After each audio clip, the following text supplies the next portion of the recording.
And out here on Main Street, it's a good time to get washed off. Hell, I don't even know what time it is. It's got to be close to 10 o'clock, if not after. And, you know, in hotter weather, a lot of times we work through the night or work later because it's just a little more forgiving that way. So tomorrow we're going to be doing some heat treat. Here's Cheyenne. She's been outside and she is, Time to cool off. yeah, she's a little soaked right now, but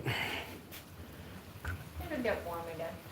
I've got several builds I'm working on right now, and you guys may be following those.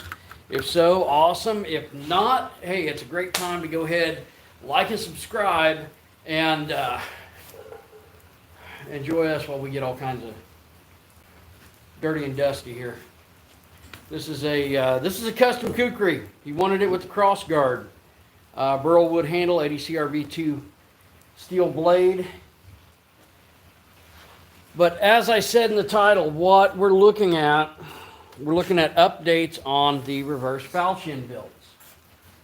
Okay, so a while back I decided to do some reverse falchions, and I used 1080. So 1080 high carbon. And so far, I've run these up to my blue Scotch-Brite. Now, there's still some hammer marks and everything. I'm not looking to have a perfectly flat mirror polished blade by any means. Now, this one is the Talon theme falchion, where it actually curves in quite a bit, and then complementary double Talon S-guard on that, and this will most likely end up being probably hand and a half.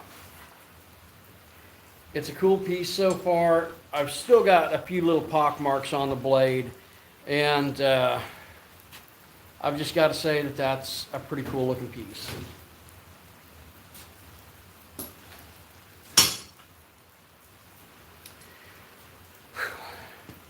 Now, the second falchion that I was working on, also out of 1080 high carbon, is a straighter blade, widens towards the tip, giving it that downward curved edge on the inner. Not as much curvature to the spine by any means. And this is a guard that I actually got from Mike Peterson. Jake Paul wanna fight you? Maybe another time. Now this, I believe, I've got to clean it up and etch it to be sure, but I believe this is wrought iron and then some meteorite Damascus here. I got the guard from my friend Mike Peterson some time back, and I've still got to do a little bit of fit up to it, but this one is turning out to be a pretty cool sword. I'm thinking about adding top false edges to these. I'll find out in just a few. Well, not in a few, but as I progress along here. Justin Squires, how's it going? Liver King said he's looking for you. Whatever. So, I'm probably going to go ahead and take a 220 and hand sand these down just so that it takes away some of that takes away some of that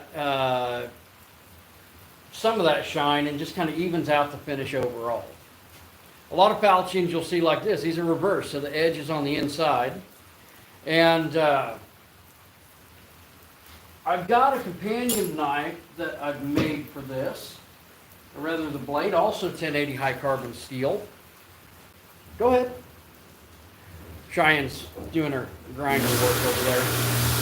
And I just thought it would be cool. You know, I always looked at the museum replicas catalogs when I was younger.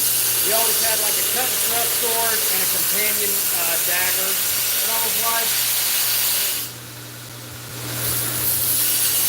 well, why not do the same with falchion?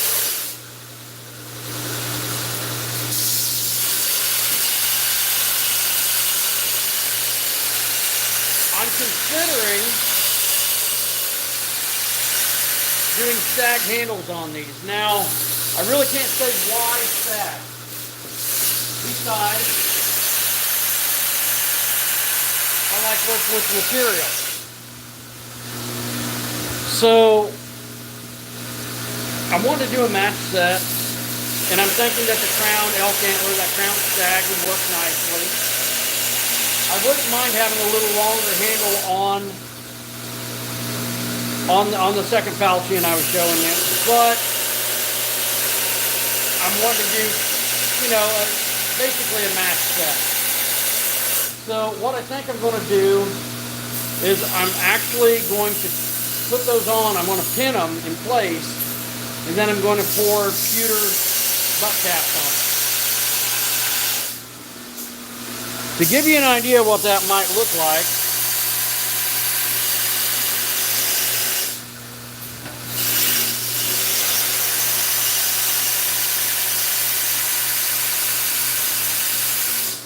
I could get the knife out, or I can just show you the, these were taken down at Blade Show from Jocelyn Fraser. So it's kind of doing the inlay thing. It's also going to add a fair amount of weight as a counterbalance.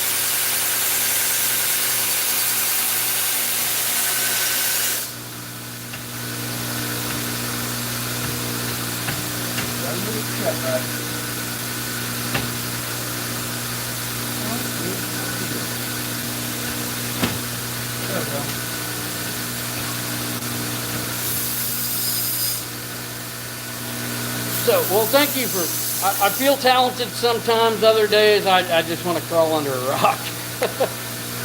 But, so we've got more projects coming up. There's going to be another build out of 80CRV2. The kukri that I was working on with the crossguard, custom order. This is going to have a poured pewter pommel with precious stone inset. I know there's going to be at least one emerald, possibility of a couple rubies as well. But I've still got to clean this down, polish it up. Any file work I might be doing, I've got to add that. But having a good time with it. This is my other half of my 2 feet of 80CRV2 I brought back from Blade Show. It's 3/8 of an inch thick, and I'm thinking I might do a sword out of this. Why? Because why not?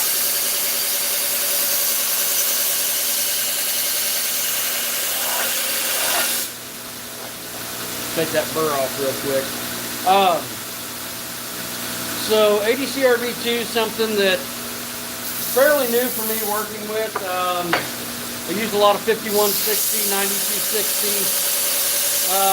10 series anywhere from 1080, 1085, 1095. So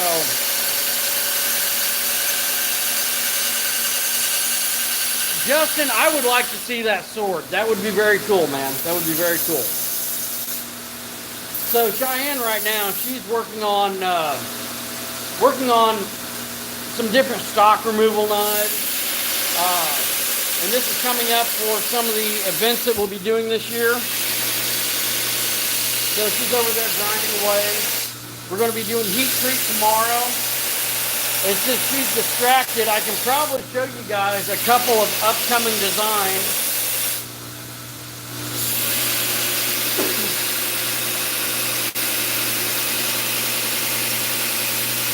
This is from her forager line.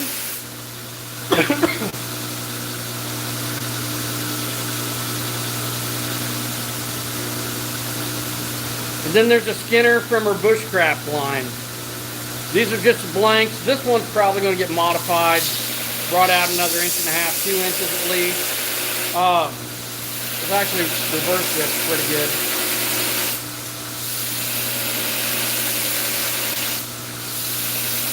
But we're working on a lot of new projects and a lot of fun, cool stuff. If you guys haven't subscribed, please do so. We're trying to hit 1,000 subscribers at least. We're a little over 900 right now. Cheyenne's definitely got some new material, some new designs that'll be coming out very shortly, as well as her own line of dyed and stabilized handle material that she's currently building stock on. So stay tuned. We'll catch you guys later. And also, be sure to watch season 4, episode 2 of Forged for Fire. Deerhorn Knives, you can see me on there. You can see Cheyenne on season 9, episode 5, Blades Gone Wild. You can see me on season 1, episode 1 of Master of Arms on Discovery Channel, the Flintlock Axe Pistols. Looks a lot like that. Wish they'd bring that show back. We'll catch you guys later.